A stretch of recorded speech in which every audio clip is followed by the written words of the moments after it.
بسم الله الرحمن الرحيم. Uhayyikum bitahiyatil Islam, tahiyatul mubarak. Assalamualaikum warahmatullahi wabarakatuh.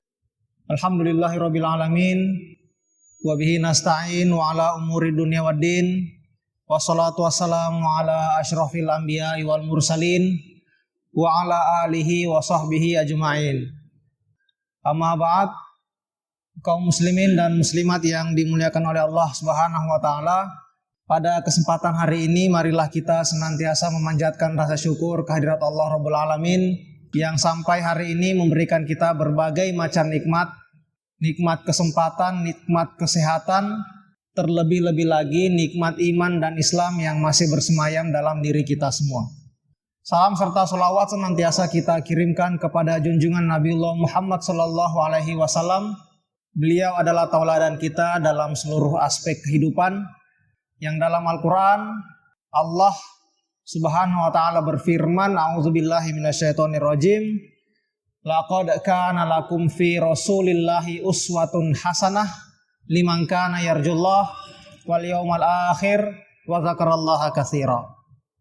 Sungguh terdapat pada diri Rasulullah sallallahu alaihi wasallam uswatun hasanah, tauladan terbaik, liman kana yarjullah, bagi mereka yang senantiasa mengharap akan dipertemukan dengan Allah, wal yaumal akhir, dan hari akhir, wa dzakarallaha katsira, dan juga orang-orang yang senantiasa mengingat Allah dengan banyak.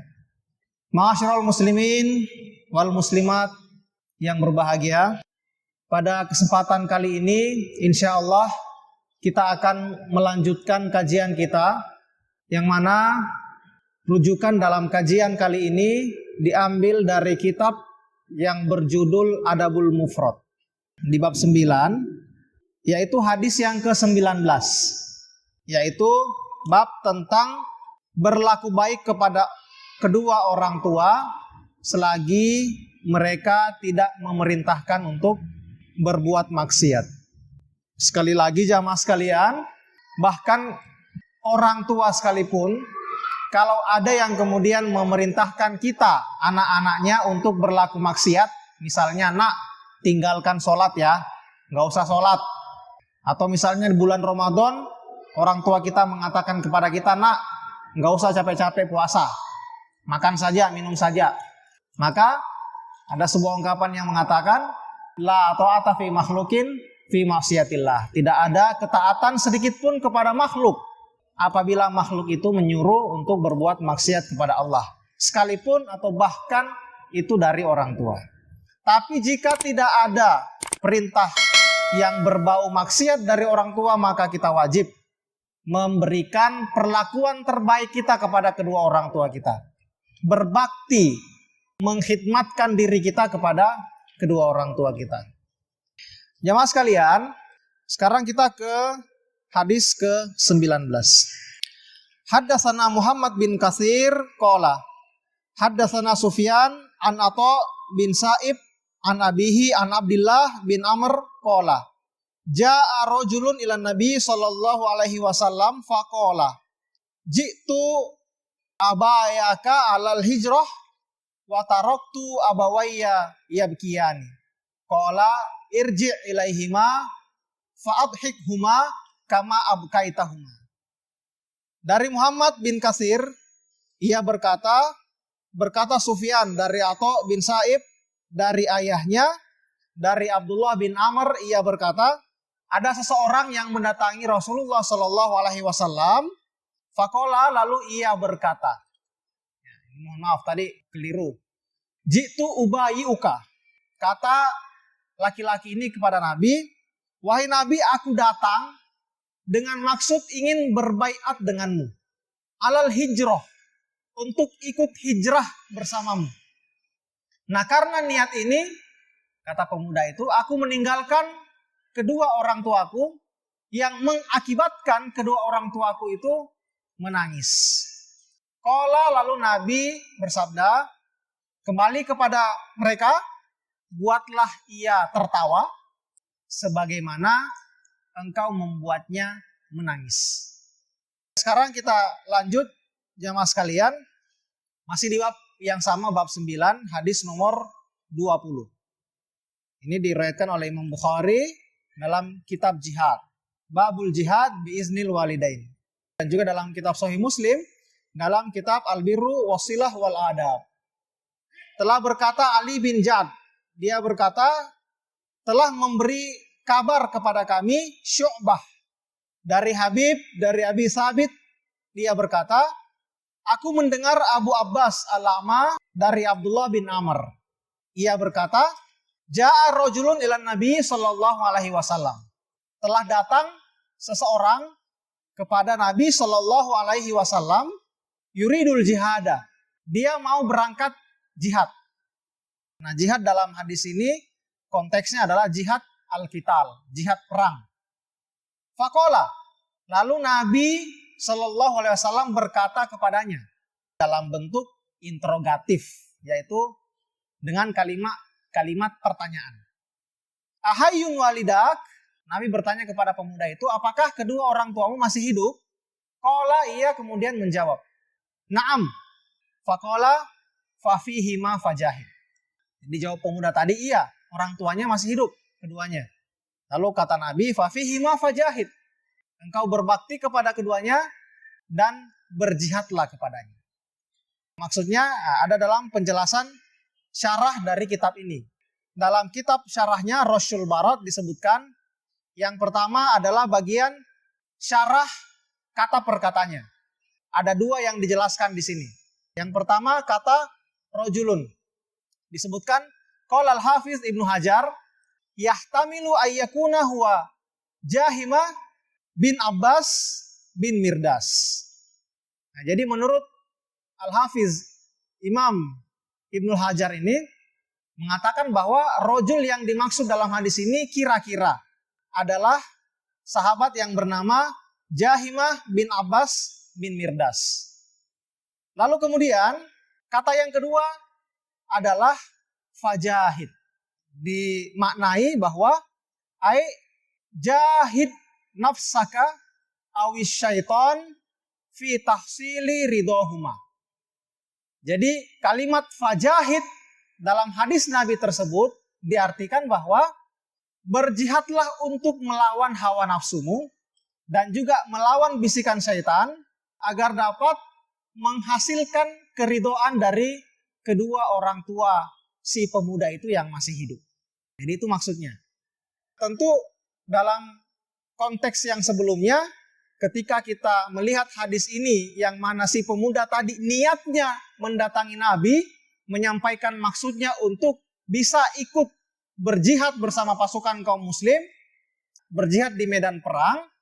Nah, tapi kemudian Nabi bertanya kepada si pemuda itu, apakah kedua orang tuamu masih hidup? Lalu dia menjawab iya. Nah, maka kata Nabi, fafihima fajahid. Kepada kedua orang tuamu, niscaya pahala berjihad juga akan engkau dapati dengan memberikan bakti yang terbaikmu kepada kedua orang tua. Nah, lalu berikutnya, ini yang menarik dalam kitab syarahnya, ya.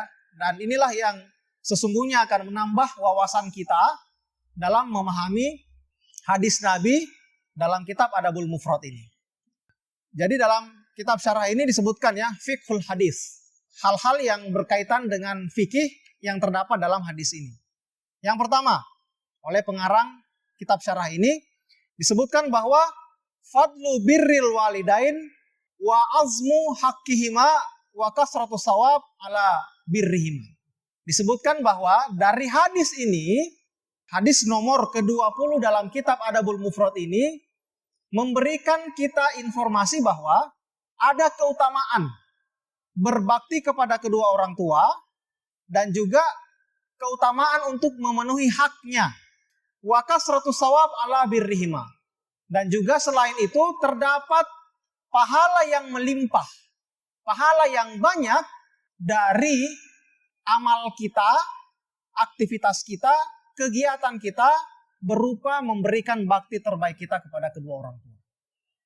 Lalu kemudian yang kedua, jamaah sekalian, ijma'ul ulama ala wujubi birril walidain wa anna uquqahuma haramun minal kabair. Dari hadis ini jamaah sekalian, ternyata ulama itu bersepakat bahwa berbakti kepada kedua orang tua itu hukumnya wajib. Sementara sebaliknya, apabila kita durhaka kepada kedua orang tua, hukumnya haram dan termasuk ke dalam salah satu dari jenis dosa-dosa besar. Lalu yang ketiga, idza kana al-jihadu tatawwu'an fala yajuzu al-khuruj biduni iznil walidain. Wa amma idza kana fardhon muta'ayyinan fala hajata ila iznihima. Apabila jihad, sekali lagi ini konteks jihad dalam hadis ini yang pertama tadi disebutkan bahwa jihad al-qital, jihad perang. Apabila jihad perang itu tatawwu, saat itu hukumnya sunnah, tidak boleh ikut dalam jihad perang itu tanpa mendapatkan izin dari kedua orang tua. Tentu kemudian bisa dipahami bahwa ketika misalnya orang tuanya mengizinkan, maka silahkan berangkat. Tapi harus dulu minta izin. Lalu dilanjutkan. Akan tetapi, jika kondisinya adalah jihad perang, di kondisi itu hukumnya wajib, maka tidak ada sesuatu yang mendesak untuk meminta izin kepada kedua orang tua. Artinya, kalau sudah wajib nih seruan jihadnya, maka tidak perlu izin orang tua. Harus segera berangkat. Di sini juga kemudian kita jadi terdorong untuk memahami bagaimana sebetulnya penjelasan Islam mengenai fikih jihad. Dari sini kita mendapatkan informasi bahwa ternyata jihad perang itu bisa dihukumi sunnah, bisa dihukumi wajib. Hal-hal apa saja yang menjadikan jihad perang itu sunnah dan hal-hal apa saja yang menjadikan jihad perang itu wajib. Nah, ini kita perlu untuk mengetahui dan semoga kita terdorong yang ada di sini untuk mempelajari lebih lanjut tentang bagaimana sih penjelasan jihad perang dalam Islam yang ternyata ada tingkatan-tingkatan hukumnya. Yang mana juga dari sini kita akan menemukan relevansi dengan hadis-hadis yang lain. Di hadis yang sebelumnya kan kita berbicara tentang 9 wasiat Rasulullah SAW yang salah satunya adalah tidak boleh tafrir minaz zahfi. Tidak boleh lari dari medan perang. Nah, ini kan punya relevansi dengan itu. Lalu yang keempat adalah jawazu ta'bir anis syai' bididdihi idza fuhima al-ma'na. Li'anna sigatal amr fi qawlihi fajahid yushiru ila isolid dorori wa hadza ghairu murad qat'an. Dari hadis ini kemudian kita bisa melihat bahwa jawazu ta'bir anis syai' bididdihi. Bolehnya mencari ya ibrah terhadap sesuatu dengan yang berbeda dengannya apabila maknanya telah dipahami.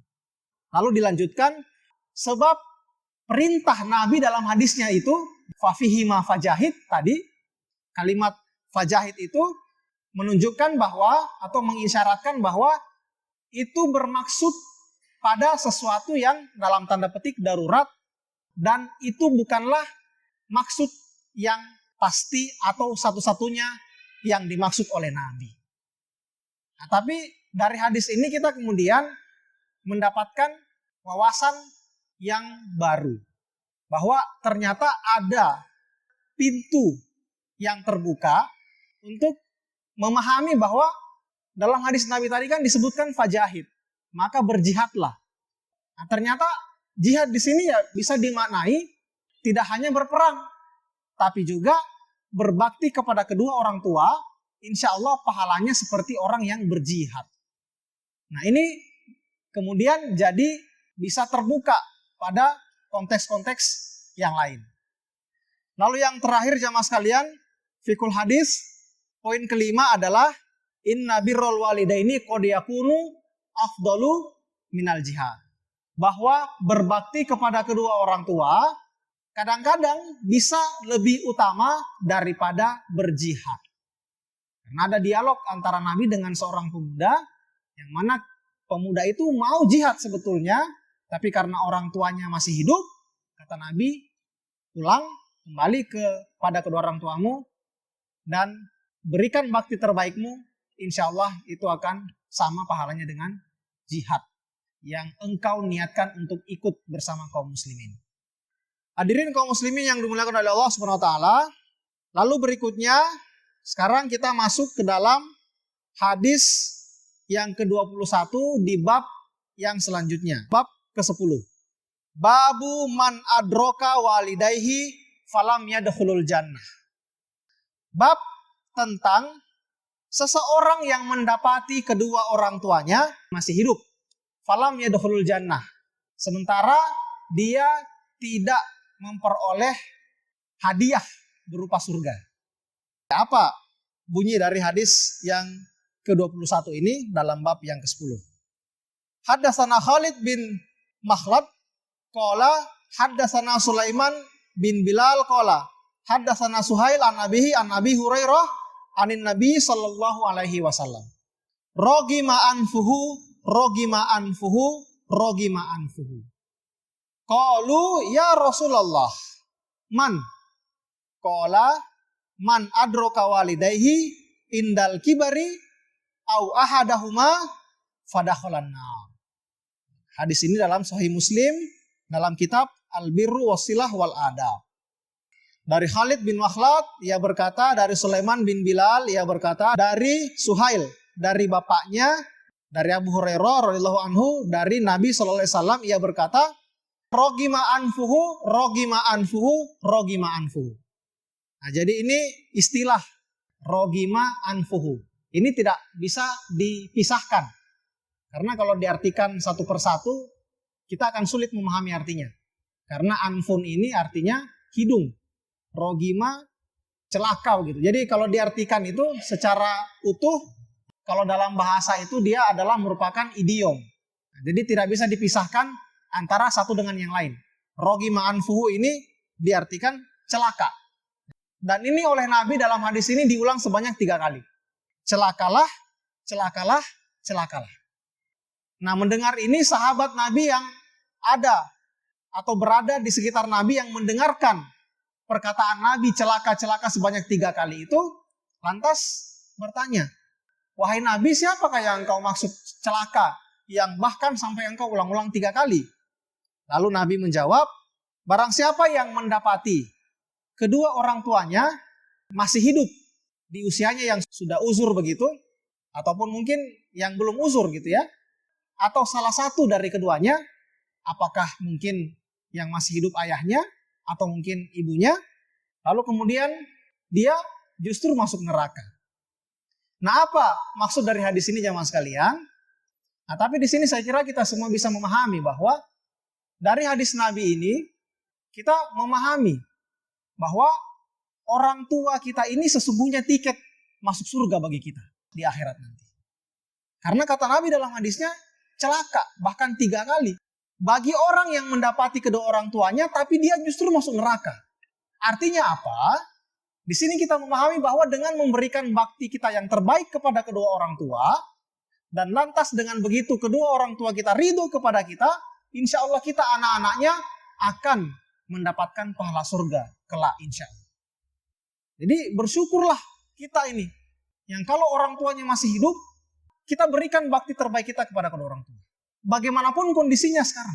Apakah sudah sangat uzur, yang bahkan dalam ayat Al-Quran kan itu sudah jelas sekali digambarkan ya. Dan itu sunnatullah. Kita ini manusia, kalau sudah sampai di usia uzur itu akan kembali seperti anak-anak. Sehingga hampir seluruh sifat anak-anak itu ada pada orang tua yang sudah sangat uzur. Mau dimanja. Belum lagi pada aspek fisiknya. Sudah nggak bisa ngapa-ngapain lagi. Bahkan mohon maaf, orang tua yang sudah sangat uzur itu, yang masih diberi nikmat hidup oleh Allah, bahkan ada yang sudah, karena sudah tidak bisa kemana-mana, mohon maaf, BAB, BAK, ya di tempat beliau tidur. Jadi secara psikis maupun secara fisik. Tentu dengan kondisi kayak gini, beragam juga respon kita. Ada yang merasa jengkel dengan orang tua yang sudah kayak gitu. Bahkan mohon maaf, kan pernah tuh viral tuh di sosial media, kalau nggak salah anaknya 3 apa 4 gitu, yang membuat surat pernyataan bahwa mereka bersepakat karena sudah tidak mampu mengurusi orang tuanya, mereka sepakat bertanda tangan di atas surat pernyataan bahwa orang tuanya dititipkan saja di panti jompo. Nah ini kalau mereka itu baca hadis ini nangis. Karena tiket surganya itu dia sia-siakan.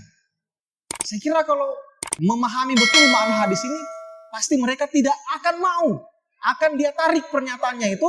Dan bahkan mungkin mereka bertiga akan berebutan siapa yang akan merawat orang tuanya ini yang masih hidup. Karena ibarat bayangkan ya, kata Nabi, celaka tuh. Orang yang mendapati orang tuanya masih hidup tapi justru tidak bisa masuk surga. Nah, makanya ini saya kira menjadi introspeksi bagi kita semua.